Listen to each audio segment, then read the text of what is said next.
हरदोई जिले के शाहबाद में बैंक ऑफ इंडिया के लोन अधिकारी शोभित श्रीवास्तव को सीबीआई की एंटी करप्शन टीम ने घूस लेते हुए गिरफ्तार किया। बताया जा रहा है कि आरोपी ने मुख्यमंत्री युवा स्वराज योजना के तहत एक महिला से 5 लाख के लोन की स्वीकृति के लिए 50,000 रुपए की रिश्वत मांगी थी। महिला की शिकायत पर टीम ने शुक्रवार शाम 10,000 की रिश्वत लेते उसे रंगे हाथों पकड़ा। उमरिया जिले में मालिक की जान बचाने के लिए जर्मन शेफर्ड डॉग बाघ से भिड़ गया। उसने अपनी मालिक की जान तो बचा ही ली, लेकिन खुद जिंदगी की जंग हार गया। घटना बांधवगढ़ टाइगर रिजर्व से सटे भरहूत गांव की है, जहां युवक शिवम बड़गेया अपने पालतू जर्मन शेफर्ड कुत्ते के साथ घर के बाहर घूम रहा था। इसी दौरान अचानक एक बाघ ने शिवम पर हमले की कोशिश की, तभी वफादार डॉग ने बचा लिया। आगरमालवा में स्वास्थ्य विभाग के अधिकारियों का निरीक्षण बड़ा विवाद बन गया। मामला सक्सेना नर्सिंग होम के निरीक्षण का। दरअसल सीएमएचओ डॉक्टर राजेश गुप्ता और civil surgeon doctor Manish Kureel police के साथ सेंटर में जांच के लिए पहुंचे। जांच के दौरान विवाद शुरू हो गया। अस्पताल संचालिका डॉक्टर अपर्णा सक्सेना ने आरोप लगाया कि सीएमएचओ की टीम ने उनके साथ अभद्रता की और अस्पताल की मशीनों को नुकसान पहुंचाया। इंदौर में दूध के दाम में 2 रुपए की वृद्धि हो गई है। इंदौर दूध विक्रेता संघ और मध्य प्रदेश दुग्ध व्यवसायी संघ ने दाम बढ़ाने की घोषणा कर दी है। दुकानों पर दूध की बिक्री 62 रुपए प्रति लीटर के हिसाब से और दूध 60 रुपए प्रति लीटर के हिसाब से की जाएगी लागू। ये दाम अगस्त तक प्रभावी होंगे। इंदौर दूध विक्रेता संघ के अध्यक्ष भारत मतवाला ने इसको लेकर जानकारी दी। छत्तीसगढ़ में बोर्ड परीक्षाएं 1 मार्च से शुरू हो गई हैं। लंबे समय से 10वीं और 12वीं बोर्ड के छात्र छात्रा एग्जाम की तैयारी में थे। इनकी परीक्षा की घड़ी आ चुकी है। 12वीं कक्षा के छात्र छात्राओं का पहला पेपर शुरुआत हिंदी के पेपर से हुई। एग्जाम में किसी प्रकार की चूक या लापरवाही न हो, इसके लिए छत्तीसगढ़ बोर्ड ने परीक्षा केंद्रों पर कड़े इंतजाम किए। तिल्दा नेवरा खपरी कला स्कूल और मिडिल स्कूल की नेशनल कराटे गर्ल्स टीम ने नेवरा पुलिस थाना और पंडित दीनदयाल चौक पर आत्मरक्षा का प्रभावशाली प्रदर्शन किया। इस प्रदर्शन का उद्देश्य लड़कियों की सुरक्षा और आत्मरक्षा के महत्व के बारे में जागरूकता बढ़ाना था। इस दौरान नेवरा थाने के एसआई देशमुख और एएसआई शंकर वर्मा ने नेशनल खेलने वाले कई खिलाड़ियों को गोल्ड मेडल से सम्मानित किया।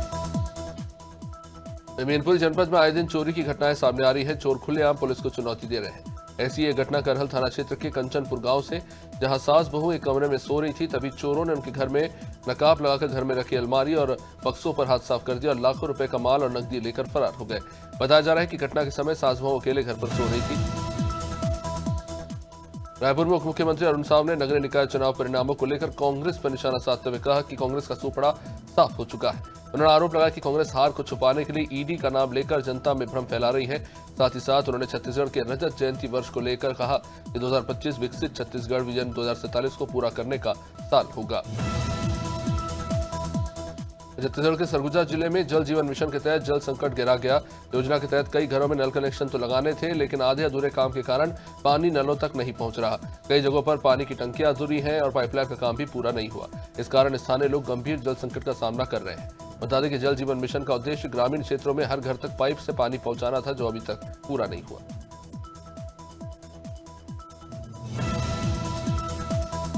बुलंदशहर के नरसेना थाना क्षेत्र में एक अनियंत्रित कार पेड़ से टकरा गई। हादसे में 2 की मौत हो गई और एक अन्य गंभीर रूप से घायल है। जानकारी के मुताबिक हादसा धनियावली गांव के पास हुआ। घटना की सूचना मिलने पर पुलिस वहां पहुंची और घायल को अस्पताल में भर्ती कराया। दोनों शवों को पोस्टमार्टम के लिए भेज दिया गया है। फिलहाल पुलिस इस मामले की जांच कर रही है।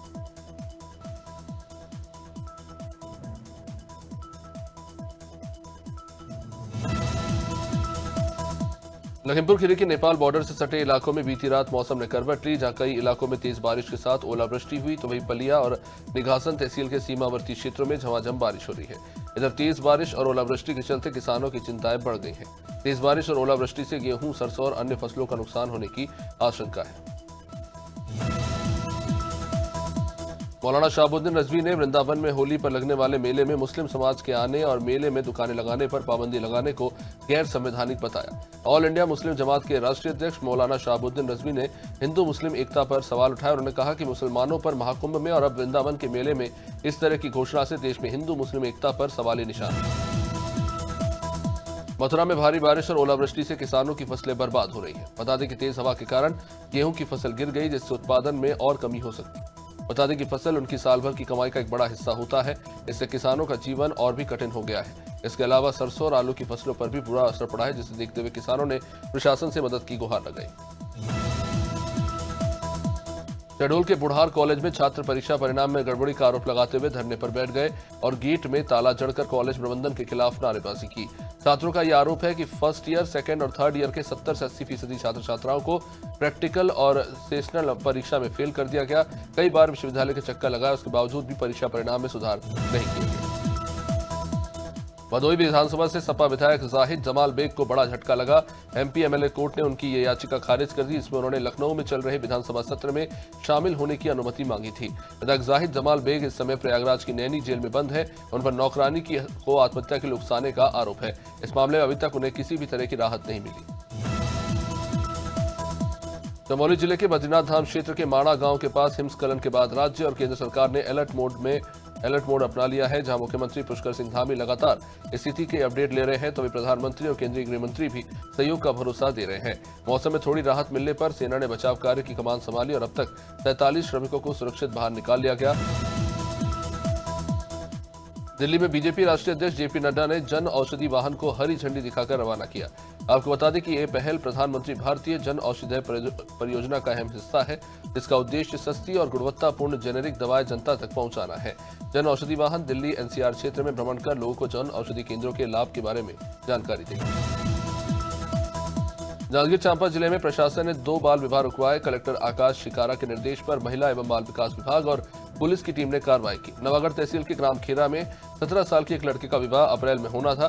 प्रशासनिक टीम ने मौके पर पहुंचकर दस्तावेजों की जांच की और परिवार को समझाने के बाद विवाह रोका गया। बलौदा तहसील में पुलिस ने एक 19 साल के लड़के का विवाह रुकवाया।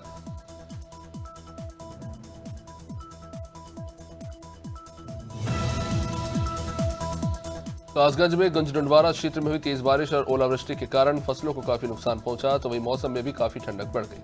देर रात मौसम ने अचानक करवट ली और तेज हवाएं शुरू हो गई। सुबह होते ही मौसम का मिजाज बदला और तेज बारिश के साथ ओलावृष्टि भी हुई। ओलावृष्टि के कारण गेहूं की फसलों के साथ सब्जी और फलों की फसलों को भी नुकसान पहुंचा है। इससे किसानों की चिंता बढ़ गई।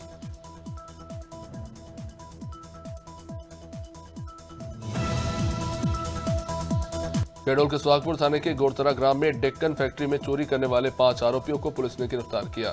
बीते दिनों फैक्ट्री से कन्वेयर बेल्ट पर लगने वाले 250 रॉड्स को अज्ञात लोग चुराकर ले गए थे। मामला दर्ज होने के बाद पुलिस लगातार इन चोरों की तलाशी कर रही थी। मुखबिर की सूचना पर पुलिस ने 25 रॉड बरामद कर 5 आरोपियों को गिरफ्तार कर लिया। उत्तराखंड के चमोली जिले के माणा में हुए हिमस्खलन में 52 मजदूर फंस गए थे, जिनमें से 47 को रेस्क्यू कर लिया गया। 5 मजदूरों को बचाने का ऑपरेशन चलता रहा। इनमें एक मजदूर उत्तर प्रदेश के बलिया जिले का जिसका नाम राम सुजान बताया जा रहा है, जो मलबे में फंसा हुआ था। राम सुजान के बेटे और भाई ने बताया कि वो 4-5 महीने पहले ही अपने गांव से अकेले बॉर्डर रोड ऑर्गेनाइजेशन कंपनी में काम करने के लिए उत्तराखंड गए। बलरामपुर जिले के चांदो पुलिस ने एक बड़ी सफलता हासिल करते हुए लंबे समय से फरार चल रहे नक्सल आरोपी स्थायी वारंटी को गिरफ्तार किया। यह मामला साल 2021 का, जब चांदो थाने में एक लिखित रिपोर्ट दर्ज कराई गई, जिसमें यह बताया गया कि एक अज्ञात शख्स ने माओवादी कोयल शंख जोनल कमेटी नक्सल संगठन के नाम पर 10 लाख रुपए की फिरौती की मांग की थी। जगदलपुर में नगर पालिका निगम के नवनिर्वाचित महापौर संजय पांडे और पार्षदों का शपथ ग्रहण समारोह मां दंतेश्वरी मंदिर प्रांगण में हुआ। इस मौके पर उप मुख्यमंत्री अरुण साहब ने उन्हें बधाई दी और ये विश्वास जताया कि वे शहर को स्वच्छ, सुंदर और सुविधापूर्ण बनाने के लिए काम करेंगे। वन मंत्री केदार कश्यप ने कहा कि राज्य सरकार ने बीते 15 महीनों में नगरीय निकायों में 7,500 करोड़ से अधिक का विकास कार्य किया है। छत्तीसगढ़ में निवेश की संभावनाओं पर आयोजित इंडस्ट्री डायलॉग कार्यक्रम हुआ, जिसमें मुख्यमंत्री विष्णुदेव साय, उद्योग मंत्री लखनलाल देवांगन और मुख्य सचिव अमिताभ जैन सहित अन्य उपस्थित रहे। इस दौरान छत्तीसगढ़ में निवेश करने वाले 14 उद्योगपतियों को प्रमाण पत्र दिए गए, तो EDIA ट्रेनिंग सर्टिफिकेट भी बांटे गए।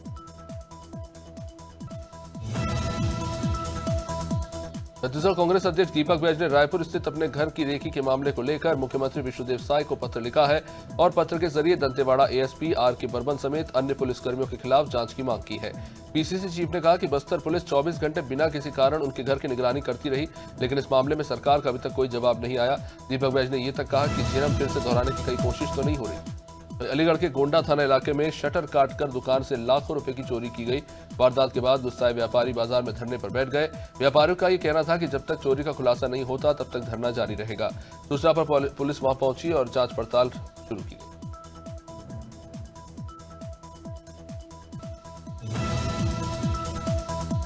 जनपद अलीगढ़ के इगलास थाना इलाके के गांव नगला फौदा में मां की ममता को शर्मसार करने वाली एक घटना। गांव के एक पोखर में नवजात शिशु का शव पाया गया। पानी के बहाव से बहकर नवजात शिशु का शव पोखर किनारे आ गया। ग्रामीणों ने नवजात शिशु के शव मिलने की सूचना बाद में पुलिस को दी। बाद में पहुंची पुलिस ने शव को लेकर मोर्चरी में भिजवाया। पुलिस फिलहाल इस मामले को लेकर जांच पड़ताल कर रही है। जनपद अलीगढ़ के थाना गोंडा इलाके के कस्बा स्थित बाजार में दुकान में से शटर काटकर चोरी की वारदात हुई, जिस संबंध में अपर पुलिस अधीक्षक ने बताया कि थाना गोंडा में बीती रात कस्बा गोंडा में कुछ अज्ञात चोरों ने दुकान से चोरी की वारदात को अंजाम दिया है। चोरों के बारे में फिलहाल पुलिस पड़ताल कर रही है। अग्रिम विधिक कार्रवाई जो है वो भी की है। बदायूं में आत्मदाह के मामले नहीं थम रहे। शनिवार को फिर एक किसान ने तहसील दिवस में ही केरोसिन डालकर खुद को जलाने की कोशिश की। एसडीएम और सभी प्रशासनिक अधिकारियों की मौजूदगी में आत्मदाह का यह प्रयास मनरेगा के तहत चक्रोड डलवाने को लेकर पीड़ित कई दिनों से चक्कर लगाता रहा। किसान का यह आरोप है कि चक्रोड होने के बावजूद भी मनरेगा के तहत उन्हें चक्रोड नहीं पड़ रहा। आत्मदाह करने वाले व्यक्ति को पुलिस ने बाद में हिरासत में लिया और उससे पूछताछ की। जनपद बहराइच के हुजूरपुर में रास्ते के विवाद को लेकर दो पक्षों में जबरदस्त मारपीट हुई। मामला इतना बड़ा कि एक पक्ष ने दिन दहाड़े गोली ही चला दी। गोली लगने की वजह से एक शख्स की मौत हो गई है, जबकि 4 लोग घायल बताए जा रहे हैं। बताया यह भी जा रहा है कि हुजूरपुर इलाके के गौर होसेनपुरवा में दो पक्षों में रास्ते को लेकर कुछ विवाद था। इसराइल नाम का शख्स दूध की सप्लाई कर वापस घर लौट रहा था, तभी अशरफ नाम के एक शख्स से किसी बात को लेकर उनका झगड़ा हुआ। भीखनगांव नगर परिषद अध्यक्ष का प्रभार भाजपा पार्षद सुधा विजय महाजन को मिल गया है। आगामी चुनाव होने तक नगर परिषद के स्थानापन्न अध्यक्ष रहेंगी। बीते दिनों निवर्तमान नगर परिषद अध्यक्ष पूनम जायसवाल को न्यायालय ने पार्षद पद से निर्हरित यानी अयोग्य घोषित कर दिया था। पूनम जायसवाल दरअसल निर्दलीय पार्षद निर्वाचित होकर कांग्रेस ज्वाइन कर नगर परिषद अध्यक्ष बनी थी। बिजनौर के गन्ना समिति प्रांगण में राष्ट्रीय किसान यूनियन द्वारा तमाम मांगों को लेकर धरना प्रदर्शन किया गया। बताया गया कि राष्ट्रीय किसान यूनियन के राष्ट्रीय अध्यक्ष महिपाल तोमर और वीरेंद्र तोमर के साथ अन्य किसान यूनियन के सदस्यों ने अपनी मांगों को लेकर एक धरना दिया। इसमें सरकार के विरुद्ध जैसे कि स्मार्ट मीटर लगाना, गुलदार से रक्षा और जंगली जानवरों का मुद्दा उठाया। दमोह के सीडी कैंप में शनिवार सुबह एक साल से कबाड़ की तरफ खड़ी एक टाटा नैनो कार में अचानक आग लगी। इससे वो कार पूरी तरह जलकर खाक हो गई। स्थानीय लोगों के मुताबिक ये कार बीते कई सालों से यहीं पर ऐसी खड़ी है और कबाड़ में तब्दील हो चुकी थी। आशंका जताई जा रही है कि आसपास के लोग अक्सर कचरे में आग लगाते हैं और इसी से शायद कार में भी आग लग गई। हटा में रने थाना क्षेत्र के बरखेरा चेन और सिंग्रामपुर के बीच एक दर्दनाक सड़क हादसा, जहां एक अनियंत्रित पिकअप वाहन पलटने से एक महिला की मौत हो गई और दर्जन भर मजदूर घायल हो गए। घटना के बारे में मिली जानकारी के मुताबिक मजदूर कटनी क्षेत्र के सलैया से काम करने के लिए जा रहे थे, तभी अचानक ये हादसा हुआ। दमोह में शनिवार सुबह जिले के देहात थाना क्षेत्र अंतर्गत इमलाई फैक्ट्री के पास एक दर्दनाक सड़क हादसा, जिसमें एक ट्रक ने इलेक्ट्रॉनिक ऑटो रिक्शा को जोरदार टक्कर मार दी। इस हादसे में ऑटो रिक्शा सवार चालक सहित 5 लोग गंभीर रूप से घायल हो गए। घटना की सूचना मिलते ही डायल 100 और डायल 108 के एम्बुलेंस के पायलट अरविंद और ईएमटी हरियर आम मौके पर पहुंचे और तत्परता दिखाते हुए घायलों को दमोह जिला अस्पताल पहुंचाया। ईडी ने देवरिया की 2 बंद पड़ी चीनी मिलों को जब्त कर लिया। प्रवर्तन निदेशालय यानी ईडी ने ट्वीट के जरिए जानकारी दी कि उसने उत्तर प्रदेश की 3 बंद चीनी मिलों को जब्त किया है। जिन 3 चीनी मिलों को ईडी ने जब्त किया है उसमें देवरिया जनपद की 2 चीनी मिल शामिल है। बता दें कि ईडी ने पूर्व एमएलसी मोहम्मद इकबाल की 1000 करोड़ की संपत्ति को जब्त किया है, जिसमें उत्तर प्रदेश की 3 चीनी मिल भी शामिल है। हरदोई में किशोरों द्वारा रेलवे ट्रैक को बाधित कर ट्रेन पलटाने की नाकाम कोशिश उजागर हुई। शनिवार सुबह हरदोई आ रही दून एक्सप्रेस को पलटाने के लिए किशोरों ने रेलवे ट्रैक पर लोहे के कुछ बोल्ट और पत्थर रख दिए थे। लोको पायलट की सतर्कता के चलते बड़ा हादसा टल गया। सूचना पर ट्रेन मैनेजर ने 15 साल के किशोर अब्दुल्ला और 16 साल के अनवारुल को पकड़कर रेलवे सुरक्षा बल के हाथों सुपुर्द किया। परपा पुलिस से शनिवार सुबह दोपहर 12 बजे मिली जानकारी के मुताबिक शहर के गीदम रोड में स्थित तितली गार्डन में पेड़ काटने के दौरान एक ग्रामीण हाई वोल्टेज करंट की चपेट में आ गया, जिससे उसकी मौके पर ही मौत हो गई। घटना की जानकारी लगने के बाद पुलिस वहां पहुंची और शव को पोस्टमार्टम के लिए मेडिकल कॉलेज डिमरापाल भेज दिया गया।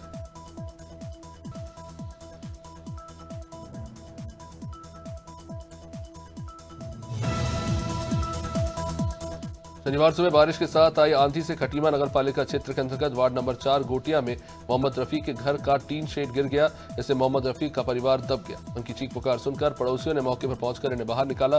मोहम्मद रफीक ने सरकार से मदद के लिए गुहार लगाई है। सुबह तेज हवा के साथ बारिश हुई, ओले गिरे और इसी बीच खटीमा के वार्ड नंबर 4 निवासी मोहम्मद के घर पर पड़ी टीन शेड जो है वो गिर गई। कोंडागांव में छत्तीसगढ़ में कांग्रेस नेताओं और पदाधिकारियों पर ईडी की कार्रवाई के विरोध में कांग्रेस ने प्रदेश भर में प्रदर्शन किया। कोंडागांव जिला कांग्रेस कमेटी ने भी केंद्र सरकार और ईडी का पुतला जला दिया और अपना विरोध जताया। कांग्रेस भवन से नारेबाजी शुरू हुई, कार्यकर्ता बस स्टैंड तक पहुंचे और ईडी और मुर्दाबाद के नारे लगाते हुए पुतला जलाया गया।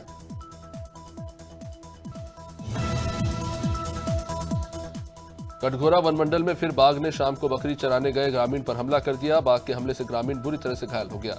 बाघ ने हाथ के अंगूठे तक को काट लिया, जिस कारण ग्रामीण अपनी जान बचाते हुए जैसे तैसे वहां से भागा और फिर फॉरेस्ट डिपार्टमेंट को सूचना दी गई। घायल ग्रामीण का कटघोरा अस्पताल में फिलहाल उपचार चल रहा है। कटघोरा डीएफओ ने बाघ की आमद से हालांकि इनकार किया। घायल ग्रामीण का दावा है कि उसने बाघ को देखा है।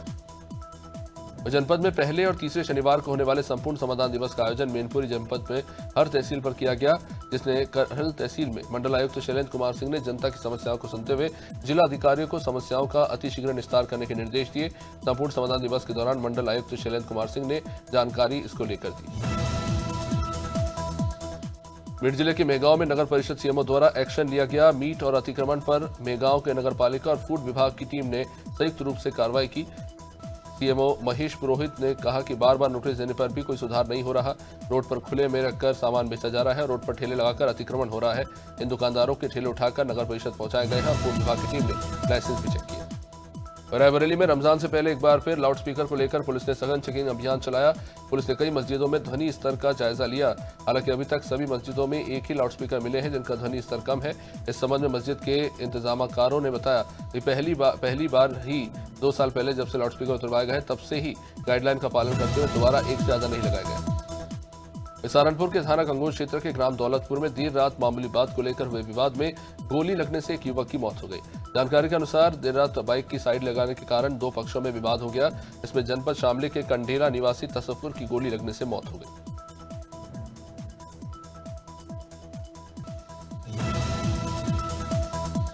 उन्नाव से जिला कारागार में बंद 40 साल के कैदी बच्चा की शनिवार को मौत हो गई। मृतक महिला संबंधी अपराध का दोषी था। उसे 7 साल की सजा कोर्ट की तरफ से सुनाई गई थी। पिछले साल 24 जुलाई से ही जेल में बंद था। जेल में कैदी की तबीयत अचानक बिगड़ी। जेल वार्डन शरद त्रिपाठी ने उसे तुरंत जिला अस्पताल में भर्ती कराया, लेकिन उसकी मौत हो गई। दमोह में सागर लोकायुक्त की टीम ने एडिशनल एसपी के स्टेनो त्रिलोक अहिरवार को 25,000 रुपए की रिश्वत लेते रंगे हाथों पकड़ा। घूसखोरी का यह पूरा खेल एडिशनल एसपी की नाक के तले चल रहा था। आरोपी स्टेनो पहले भी 5,000 रुपए की रिश्वत ले चुका था। सागर लोकायुक्त निरीक्षक बीएम द्विवेदी ने बताया कि दमोह निवासी सुमित सोनी ने शिकायत की थी कि त्रिलोक अहिरवार ने मुरम के बिजनेस में सहयोग देने और पुलिस मैनेजमेंट के नाम पर 40,000 रुपए की डिमांड की थी। जबलपुर में फर्जी जाति प्रमाण पत्र के जरिए नौकरी हासिल करने के मामलों की जांच शुरू हो गई है। कलेक्टर दीपक सक्सेना ने सभी तहसीलों के एसडीएम को जांच के आदेश दिए हैं। रांची, जबलपुर, आधारताल, पनागर, मझौली, पाटन, शाहपुरा और गोरखपुर तहसील में बीते 5 सालों के जाति प्रमाण पत्रों की जांच की जा रही है। मुख्यमंत्री डॉक्टर मोहन यादव ने कहा कि प्रदेश में साइंस सिटी विकसित की जाएगी। इस संबंध में राज्य सरकार विचार कर रही है। विज्ञान का अधिक से अधिक उपयोग कर प्रदेशवासियों के जीवन को सुगम और सरल बनाने के लिए राज्य शासन द्वारा विभिन्न स्तरों पर काम किया जा रहा है। नवीन तकनीक का उपयोग करते हुए किसानों से जुड़ी व्यवस्थाओं का सरलीकरण किया जा रहा है। इसमें ड्रोन सर्वे, फसल सर्वे के कार्य शामिल हैं।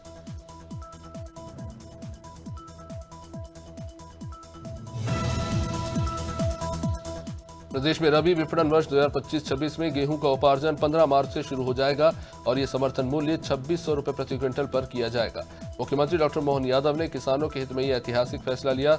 इस फैसले के तहत 80 लाख टन गेहूं उपार्जन का अनुमान है। इस पर कुल 19,400 करोड़ रुपए की समर्थन मूल्य राशि और 1,400 करोड़ रुपए का बोनस भुगतान किया जाएगा।